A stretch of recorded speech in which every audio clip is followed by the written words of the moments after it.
नमस्कार, श्री स्वामी समर्थ. स्वागत आहे तुमचे सर्वांचे माझ्या यूट्यूब चॅनलमध्ये. चला तर मग आजच्या नवीन व्हिडिओला आपण सुरुवात करूया. बघा ताईंनो, आपल्या सगळ्यांच्याच घरात तुळशीचं रोप हे असतं. तुळस ही अत्यंत पवित्र मानली जाते. म्हणून बघा, ज्यांच्या ज्यांच्या घरामध्ये तुळशीचं रोप आहे, त्यामुळे हा जो व्हिडिओ मी आज तुमच्यासोबत शेअर करणार आहे तो तुमच्यासाठीच खास आहे.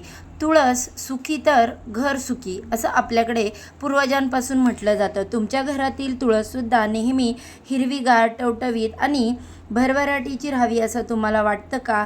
अनेकदा आपण खूप भक्तिभावानं पूजा करतो, पण नकळत झालेल्या काही छोट्या चुकांमुळे तुळस सुकू लागते. हिंदू धर्मात तुळशीला माता आणि साक्षात देवी लक्ष्मीचं रूप मानलं जातं आणि म्हणूनच आज आपण जाणून घेणार आहोत तुळशीची शास्त्रोक्त सेवा आणि तिची निगा राखण्याचे काही अतिशय सोपे आणि महत्त्वाचे नियम.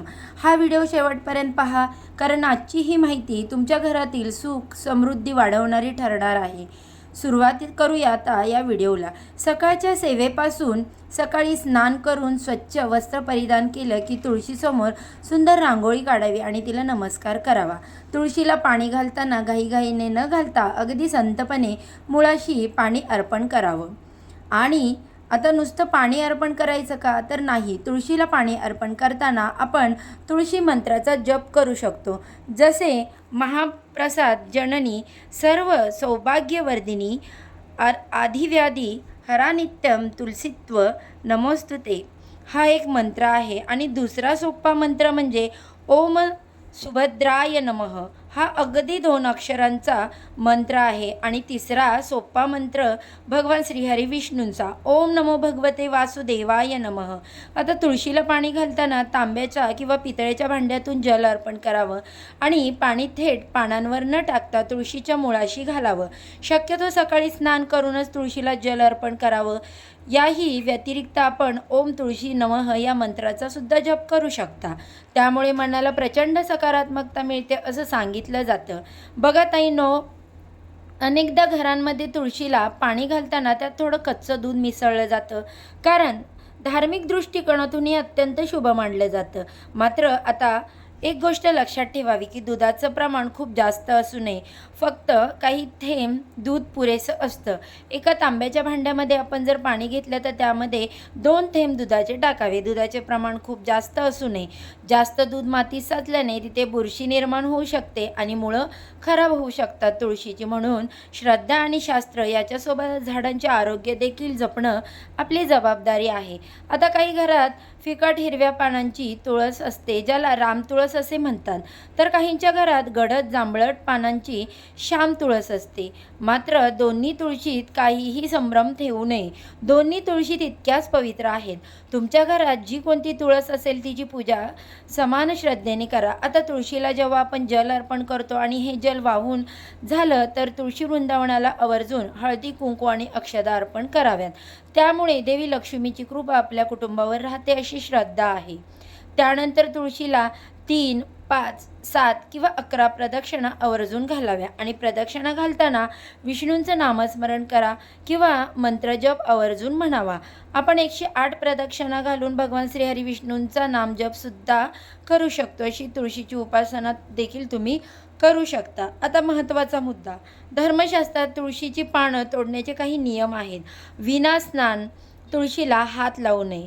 तसेच रविवारी, एकादशीला आणि द्वादशीला तुळशीची पानं कधीही तोडू नये असं सांगितलं जातं.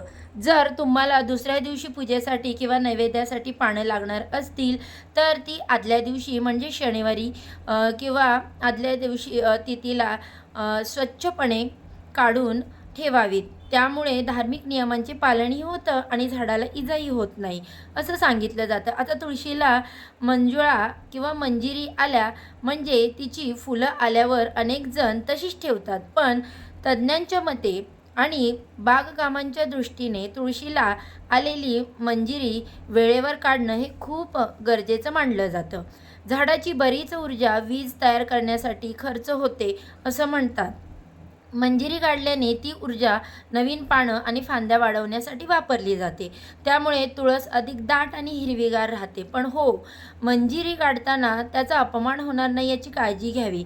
त्या पायाखाली येणार नाहीत अशा ठिकाणी म्हणजेच वाहत्या पाण्यात विसर्जित कराव्या किंवा एखाद्या स्वच्छ झाडाच्या मुळाशी टाकून द्याव्यात. आता तुळशीची संध्याकाळची पूजा ही तितकीच महत्त्वाची आहे. संध्याकाळी सूर्यास्तानंतर तुळशीसमोर तुपाचा दिवा लावावा. शक्य नसेल तर तेलाचा दिवा लावावा. हा दिवा घरातील नकारात्मक ऊर्जा दूर करतो आणि हा दिवा लावल्यानंतर तुळशीची आरती नक्की करावी आणि अगदी मनापासून प्रार्थना करावी. कारण तुळशी माता ही आपल्या घरावर कृपा करते आणि आपल्या घरावर येणारी संकट ही स्वतःवर घेते असं म्हणतात.